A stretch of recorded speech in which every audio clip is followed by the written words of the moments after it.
Hi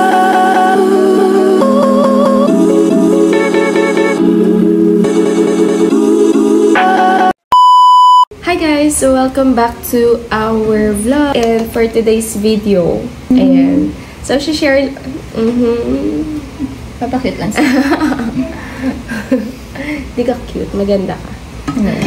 So, ayun. I-share lang namin guys kung ano yung kasi ang dami nagtatanong and nangangamusta, ano nangyari kahapon, ganyan. Kahapon po kasi, nagsabay kami mag-dinner ni Chelsea. So, pumunta ako sa kanya kasi straight duty siya. So, from 6 AM, ang out niya is 10 PM pa. So, sabi namin, kasi nga nag-1 meal a day talaga siya. And ginagaya ko yun. Hindi lang halata. So, ayun. Pinuntahan ko siya dun sa kanila. 6:30. Umalis ako. Ganyan. 6:30. Kumain kami. After namin kumain, ay inatid ko na siya pabalik dun sa work niya. Tapos, umalis na ako pa-uwi. Pagka pa-uwi, ayun. Nangyari ang nangyari. Sa, tapat yun ng JRU along Shaw Boulevard. Tapos, ayun, may stoplight kasi yung school doon. So, green siya. As in green. Tapos, ganyan, dire-diretso. May kotse sa harapan ko. Sabay lang ako sa likod niya. Hindi daw napansin nung nakamotor doon. Nalumiko sa banda talaga doon sa school mismo. Dire-diretso. Diretso yung pagkaliko niya, like talagang left turn siya doon. Wala namang left turn nandun. Kumbaga siguro pupunta doon sa kainan. Or hindi niya alam na may motor sa likod ng sasakyan, which is ako yon. Ngayon, nung pagkalagpas daw ng sasakyan, ayun na, siya na yung nandun. Tapos ako, nabigla na ako na nandoon siya. So, salpok talaga ako sa kanya.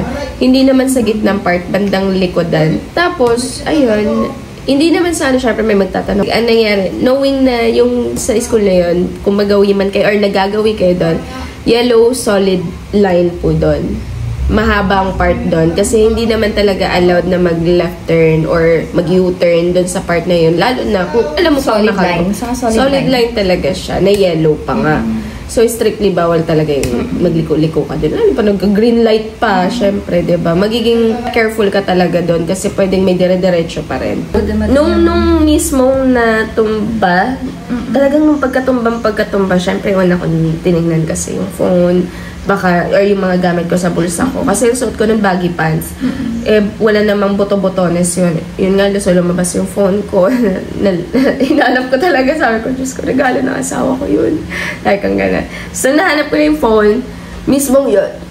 Naglapitan na kasi sa akin yung ibang mga nakamotor. Tumutulong sa akin. Sabi ko, wait lang, tinatawagan lang ako. Tsaka hindi din nila ako ginagalaw noon. Kasi nga, syempre, mahirap na baka baka mas lalong lumala. Tinuwagan ko agad si Chelsea, kakahatid ko pala sa kanya. Siguro wala pang 10 minutes talaga nung naibaba ko na siya dun sa work niya.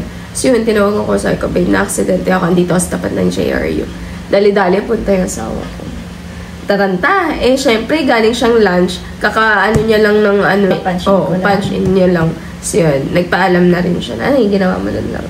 Wala akong, di ba, traffic kasi due to holiday rush. Tapos, wala akong mabook na Move It, Angkas, or Joyride. Hindi, abang kausap kita, nagtatry ako, wala na talaga. Punuan pa yung mga jeep. Hindi ako makakuha ng taxi. Halos 2 kilometers yung distance. Wala, tumatakbo ako. So, shit. Tapos, syempre ako naman, siya lang yung na-expect ko. Yung parang, gusto ko naman pumunta ka na dito, babe, kailangan talaga kita. Yung parang, minamadali ko talaga siya. Nagalit ka na sa akin. Oo.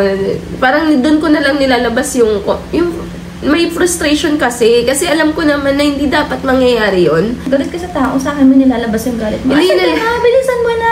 Pinadali ko siya na taranta. Sa akin naman, kakakain ko na ng ice cream. Tapos nagtatakbo ako. Sabi ko, paano na lang? Sabi ko, kailangan ako ng jowa ko. Sabi ko, na-aksidente, kailangan ko ng puntahan. Natakbo ako. Asan ka na sa 7-Eleven? Asan ka na? Ito na sa Starbucks. Diyos ko. Sabi ko talaga, ang layo pa niya. Tapos sinatakbo niya talaga. Naka-video call lang kami all that time na punta siya doon. So, ayun, yun din naman nung dumating si Chelsea na doon sa kung saan nangyari. Pinacheck ko yung motor, syempre, ganyan. May nagtanong din kasi, so, anong ginawa, anong naging participation man lang nung naka-aksidente daw sa amin. Sabi ko, naniniwala kasi talaga ako kapag yung accident, aksidente talaga yan. Wala namang may gusto. Sinong may gusto may involved? Oo. Unintentional naman. Yun nga, pwede lang sanang maiwasan kung ginawa mo yung ganito, ganyan. Pero hindi na para, kasi nangyari na't nangyari. So, ang tinitingnan ko na lang doon, paano niya ako, na-appreciate ko na lang paano sila nag-assist sa akin ng girlfriend niya. Sincerity. Sincerity really, talaga. Pinapicture yung ID, willing, yung number. Nagpa-picture ng ID niya, nagbigay ng contact information niya. Kasi noon nga, sabi ko talaga, sa Lourdes ako magpapatingin. At doon na, syempre nag-worry siya kasi nga, mag-out of pocket, gagastos ka talaga doon ng malala. But good thing is, we do have our card naman. So, sabi namin, wag nang i-cover. Yung assistance, okay na yun. Si Chelsea, hindi ko kasama yun nga. Ay, i-clear mo lang, hindi ako angkas. Hindi ko siya angkas. Kasi ang dami nagtatanong kung naka-angkas ba ako. Baka na-accidente rin si Chelsea. Hindi. Alam nyo ba, na pangatlong beses mo na tong na-aksidente, pero sa tagal na nagmumotor na magkaangkas kami, na-aksidente siya, pero alone. Hindi ako kasama. Wala akong angkas ever since. Dati kasi, ito yung first time na aksidente ako na may involved na ibang sasakyan or motor, ganyan nga. Kasi dati, kasi nga yung motor ko noon, stuck pa yung gulong, tas maulan, so yun, na-slide talaga ako noon. Tapos, second time, tricycle. Hindi, biglang U-turn yung tricycle. So, ang ginawa ko, in-slide ko yung motor kesa naman sumalpok ako sa kanya. So, in-slide ko, pinili ko yun. Yun yung ayokong mga tawag na nare-receive ko sa'yo. Yung last time, hindi pareho yun eh. Papunta ka ng work, makaka-receive ako ng call. Babe, na-aksidente ako. Babe, na-aksidente ako. Feeling ko, babe, dapat kailangan akong sakay. Laging ikaw yung sakay. Dapat ikaw lang. Huwag, diba? Sabi ko nga, kahit wala yung tao, yung point na, sabi ko, babe, malapit na ako, babawa na yung video call. Nung nakita kita na nakaupo ka na doon, sabi ko, okay lang ako. Kasi sabi ko, walang major something na nangyari sa'yo. Nakita ko lang, oo, bugbog ka, I can tell. Pero, to be sure lang, talagang sabi ko, hindi, kailangan natin ipa-x-ray to. Kasi kilala kita, maindahin ka. Pa-baby ka. Ang sakit naman kasi talaga. Hindi, pa-baby ko tulog. Ako talaga, pupush ko talaga, pa-x-ray ka. Kasi, doon ka na-realize na, ang trabaho madaling palitan, pero ang taong mahal mo hindi. So, tatakbo ako. Kahit nasa EDSA pa yan, babe. Sobrang layo na yun, tatakbuhin ko pa rin yun. Alam mo, never ako tumatakbo na, diba? Nagpatakbo wala sa oras, babe. Yung adrenaline rush, totoo pala yun.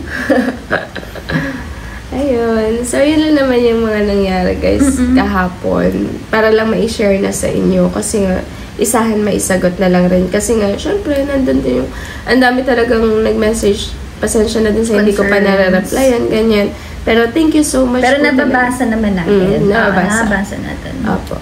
Tapos yan, thank you so much po sa lahat ng messages and mga nag-alala. Ito po, okay naman na may hirap-hirap lang konti talaga. Ika-ika lang maglakad, ganyan. Tapos, may etong part na to ng wrist ko. Ito yung hindi ko pa siya maiganyan, nakagaya na ito. Medyo masakit to pag igaganyan. Natukod? Naipantukod ko kasi talaga to.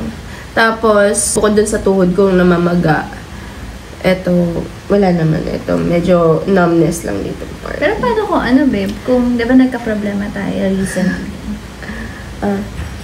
Paano mawalay na tayo? Sino tatawagan mo? Ha? Sino tatawagan mo?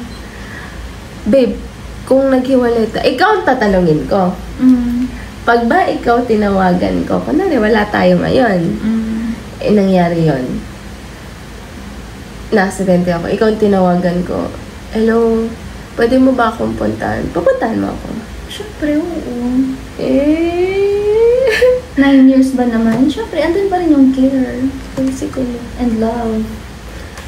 Mahal mo pa rin talaga ako nun. Paano kung nandun sa hospital, tapos sabihin ko, tapos nakahiga ako, di ba pinahiga? Nga pala, pinahubad-ubad kasi, nagpalit ng gown. Sabi ko, siya yung pinapalit. Paano kung sabihin, patulong ka na tatawagan kitang love, patanggal ng anong re-respond mo? Tatanggalan ko, tapos okay lang, love, mahal. Sanay naman ako sa katawan mo. Ganun pa rin tawag ko sa'yo. Tapos balikan na tayo. Pagbalikan ako. Ganun pa lang technique, guys. Pero huwag naman sa aksidente ang paraan. Kasi siya talaga yung tatawagan ko. Kung nangyari yun, tapos kahit wala na kami, tatawagan ko siya nun. Kasi alam ko, pupuntahan niya talaga ako. Kasi mahal ako na yun, sobra. Ayan. So guys, thank you so much ulit sa lahat. Ano pa ang contact person natin ng baptist? Ex na, pero contact person pa rin. Oo, contact person namin sa isa. Siya yung contact person ko, ako yung contact person niya. Kasi, family tayo. Yes. We are family. And I'm happy you're okay. Sabi ko sa'yo, kahit mawala yung motor, mawala lahat, kahit yung cellphone na binili ko sa'yo, basta okay ka, wala problema sa akin. I love you. I love you. Thank you sa panunood. And na-share na ng aking mahal yung nangyari. Opo. Mukha na patanayan. Kahit ano pa yan, willing kang mawala pag yung taong mahal mo. Kahit trabaho pa yan, material na bagay pa yan. Di ba sinabi ko rin naman sa'yo, love? I'll do exactly the same thing for you if things happen to you as well. And I don't Hindi I don't naman want talaga those things to happen to me. Kaya hindi ko yung pinagdadrive, guys, kasi mas, nakakakaba mag-drive. Hindi pa, nagpa-palpitate kasi ako. Oo. Tsaka matarantahin siya. So, tendency kapag mga ganong baka imbis brake ang maano niya, lalo niya ipiga yung manibela. So guys, thank you so much for watching. And abangan niyo yung susunod pa nating vlog. And mag-upload kami lang rin agad. Thank you so much guys sa panonood. Don't skip the love, guys. Ito, ayaw mo na. Hindi ko maano skip. Don't. Sige, puso mo! Ayan. Babe, balik ka ng puso mo. Ako na mag-unshots. Ayan. Don't skip the love. Thank you guys. Bye. Thank you for watching.